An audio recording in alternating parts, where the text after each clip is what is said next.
താമരപ്പൂ കണ്ടിട്ടില്ലേ? വളരെ ഭംഗിയാണ് താമരപ്പൂ കാണാനായിട്ട് അല്ലേ? താമരപ്പൂ കണ്ടു കഴിഞ്ഞാല് നമ്മൾ കണ്ണെടുക്കാതെ നോക്കി നിൽക്കാറുണ്ട്. എപ്പോഴാണ് താമരപ്പൂ അതിന്റെ പരിപൂർണ ഭംഗിയിൽ എത്തുന്നത്? ഭഗവാന്റെ പാദത്തിൽ സ്പർശിക്കുന്ന സമയത്ത്. എപ്പോഴാണ് ഭഗവാന്റെ പാദത്തിൽ സ്പർശിക്കുന്നത്? പലതവണ അത് പൂത്തു തളിർത്ത് വാടിക്കൊഴിഞ്ഞ് പിന്നെയും പൂത്തു തളിർക്കുമ്പോൾ അത് ഭഗവാനോട് പ്രാർത്ഥിക്കും, ഭഗവാനെ ഈ ഒരു തവണയെങ്കിലും അങ്ങയുടെ പാദത്തിലേക്ക് എന്നെ ചേർക്കണമെന്ന്. അവസാനം താമരയുടെ സങ്കടം കാണാൻ വയ്യാതെ ഭഗവാൻ താമരയെ തന്റെ പാദത്തിലേക്ക് ചേർക്കും. ആ സമയത്ത് ആ താമരപ്പൂവിന്റെ പരിപൂർണ ഭംഗിയിലെത്താൻ സാധിക്കും. താമരപ്പൂവ് എങ്ങനെയാണ് പൂത്തു തളിർത്ത് വാടിക്കൊഴിഞ്ഞ് പിന്നെയും പൂത്തി തളിർക്കുന്നു, അതുപോലെ തന്നെയാണ് മനുഷ്യനും. ദൂരെ നിന്ന് നോക്കിക്കഴിഞ്ഞാൽ കാണാനായിട്ട് വളരെ സുന്ദരമായിരിക്കും.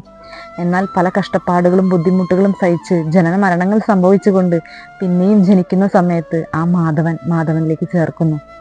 കൃഷ്ണ ഭക്തി നിറച്ചു തരുന്നു. അപ്പോൾ ഒരു മനുഷ്യൻ പരിപൂർണതയിലെത്തുന്നു.